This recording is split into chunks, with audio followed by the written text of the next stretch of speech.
In this video, I'm going to be talking about how to answer one of the most important questions you can face in a job interview. That has to do with your compensation. Okay, that has to do with how much you expect to be paid. So typically to go like this, what are your salary expectations? How do you answer such a question? It's also a very tricky question though, right? I've always maintained that if you are new in your career, if you're starting in your career, the last thing you need to think about is your salary. Money should be the very least you talk about or you think about. It's as you begin to grow in your career, that is when you can have leverage in talking more about compensation and money and be concerned about that. But at the early stages of your career, that is not going to be the most important thing. Although you may think otherwise, but trust me, that is not going to be the most important thing. So 99% of recruiters are going to ask you this. Recruiters or prospective employers are going to ask you this question.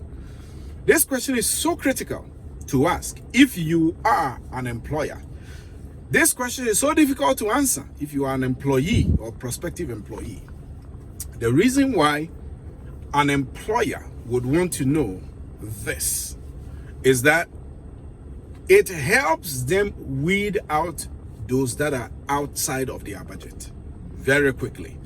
There's no need spending time. Let's say you sent out or you've advertised, I want you to just think a little bit. Position yourself as a potential employer. So you're an employer, you have a role to fill. You maybe post the job as on a job board or maybe in the newspapers or somewhere on the internet or word of mouth, and you get a ton of candidates applying for the position.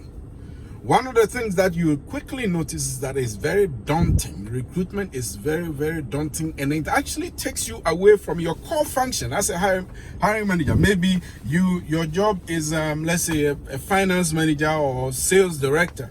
Your core function is to actually bring sales in, right? Or work out the numbers if you are in accounting manager, right? But recruitment actually takes you away from your core functions. So you get, let's say, 60 people or 50 people applying for a position that you've advertised, and you have to go through their resume, you have to go through their cover letter, you have to then you probably have to do a phone screening. After the phone screening, then you do a short list, and then you bring them in maybe for a first interview, a second interview. Sometimes there's even a third interview, right? You don't want to get to the tail end of the interview to notice that, wow, this great candidate that I think I have really been able to, set my hands on for this position. Last minute, then you get to know that, oh, wow, our company cannot pay this guy. He's way, way, way over us, right? Way, way, way over us. So most of the time, it's about the upper threshold. It's not about the minimum threshold that employers think about. Employers don't really look at it from the point of view that, oh, I've gotten a great bargain. Oh, this guy, he's cheap, or he's extremely cheap. If you are extremely cheap too, it comes with disadvantages. No employer wants something that is extremely cheap. They want something that's within their budget that can really do the job. Preferably can hit the ground running on the road. So with that said, most employers are incentivized to ask that kind of question so that they make sure they are not wasting their time, or they make sure they eliminate those who don't belong based on compensation or salary. It's very, very easy. Most employers too don't like telling you how much they want to offer for the role. Most of them don't. They hold their cards very, very close to their chest, and I don't blame them. Okay, there are some organizations though that would typically display the salary range from the get-go, but most companies would not. So let's default that the company that you're going to interview with, they are not going to show you upfront how much their role is going for. So when you are asked that kind of question, there are several approaches that you can adopt. One of them, and you have to look at it quite critically, to see which approach will work for you. So typically, if it's let's say an agency or a recruiter, it's not the company itself, but it's a third party that's recruiting on behalf of the company. Those at that point, it's very easy to be able to sniff out what the role is going for. You can ask the recruitment agency, and they will typically tell you. I'll be surprised if the agency doesn't tell you. Sometimes they may not, but I will be very, very surprised if the agency doesn't talk to you, tell you about it. So the agency can give you a very good pointer as to what the role is. But sometimes it's towards the end of the interview, and you're talking directly with the employer himself or herself, right? Sometimes. And in Africa, I think that's most of the case, that you is the hiring manager himself that you deal with. Sometimes you will deal with HR, and in HR too, sometimes HR may be generous to tell you what it is, or HR may not. And the reason why is sometimes HR may be more inclined to come up with that, to come up with the salary expectation, is that the HR manager or HR person doesn't want to submit an application to the hiring manager, and the hiring manager notices that, oh, this person doesn't fit our range, then it means HR wouldn't have done their job very well. So if the HR knows that the job is going for, let me just pick any currency. Let's just pick US dollars. So the job is going for $1,000, right? Or a range of $800 to $1,000. And if you are in any African country, you can do your conversion. So if it's a Ghana CD and it's 5 to 1, you do that. If it's the Naira is 300 and something to 1, you do your calculation. So let's just be safe. You're using USD. So if it's $1,000, and then the HR person never screened the candidate, and this candidate is expecting to be paid twice that, and it went all the way to the hiring manager to the final interview, and the hiring manager got to know the final interview that, oh, the person, your salary expectation is twice that, then HR would have done their job. So typically HR, if your recruitment process is going through the hands of HR, you can know what the range is. They will typically give you a range. They won't give you a finite number. Okay, so with that said, let's go to the last scenario. The last scenario is very common. It's the most common. Is the hiring manager is hiring you directly.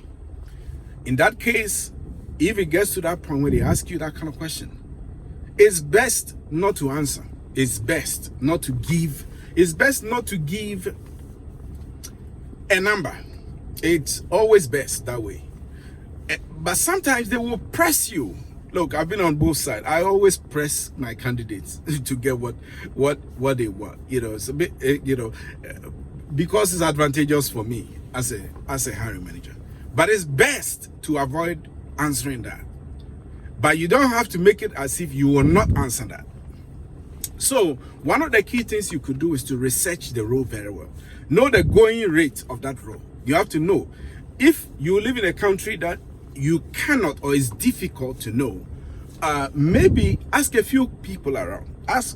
Maybe you go to your social function, church, or whatever kind of thing. You meet people. Ask them, look, I'm trying to get a position here and there, or this type of position, and I'm a little bit at a loss.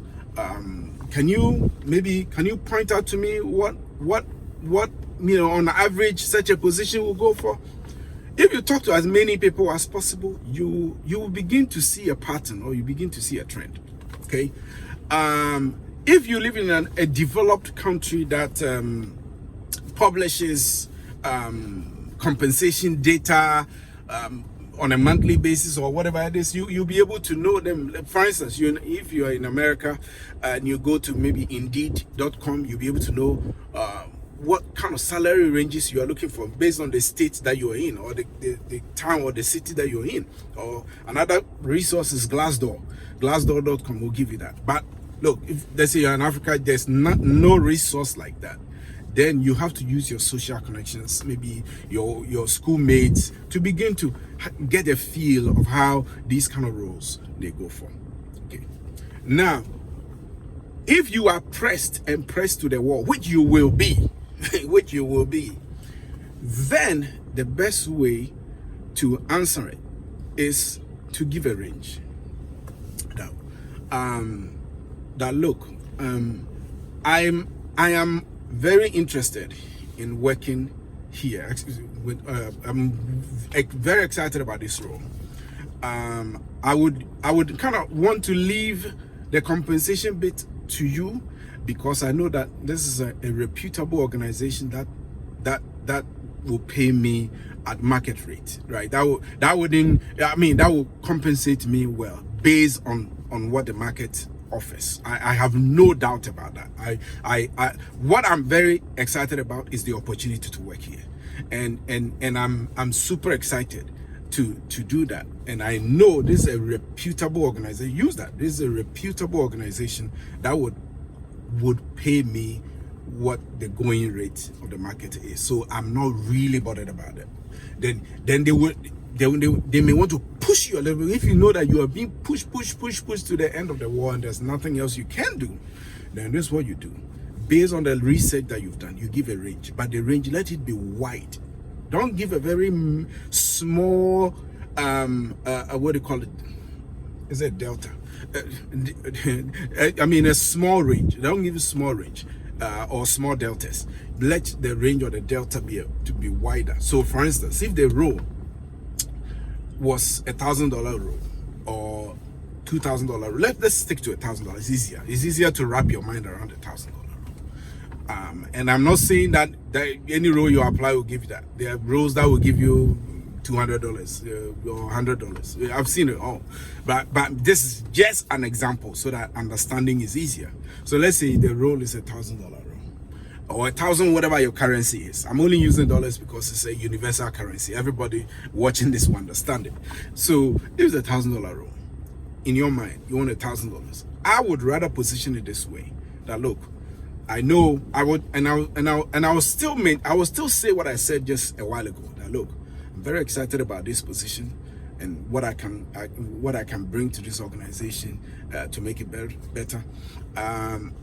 In terms of compensation, I know this is a great company. It's a reputable company that would definitely pay me a decent going rate or market rate. I have no doubt about that. But in the absence of any absolute, if you insist, then look, I will be comfortable with anything between, let's say, $600 to $2,500. As I said, look, I will be very happy, to work here. I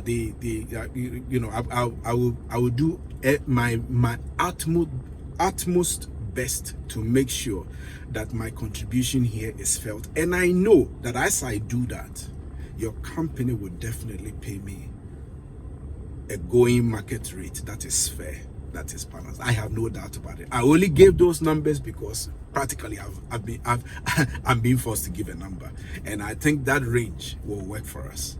All right, and you thank them, and I think that will do the trick. If you give a very tiny range, sometimes it's difficult. Sometimes you will outprice yourself, right? If you give a time, you may outprice yourself. Maybe you're in a difficult job market. There are no jobs around, right? There are no jobs around. Sometimes what you think, even somebody will tell you at church that, oh yeah, this rate goes for 1,000, 1,200, may depend on the economic circumstances of the day in that particular town or region or even a country.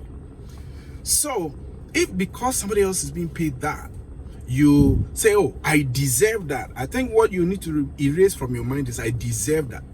I heard this many times ago. One of my great men, Grant Cardone, always says this: in your life, you are going to be underpaid most of the time. You're going to be underpaid most of the time. Most of the time, I've been underpaid most of the time. Several years I was underpaid. Then a time will come when you will be overpaid.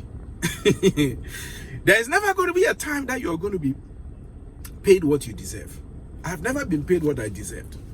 I have, for many years, been underpaid, and there were some parts of my career that I felt I was being overpaid. It was sweet, but it was a short while of my career, which was fantastic. So have that at the back of your mind. You're going to be underpaid most of the time. You're going to be overpaid at some point. you are never going to be paid fairly. All right, if this video sat very well with you, I want you to subscribe to my channel so that anytime I push out content like this, you will be notified.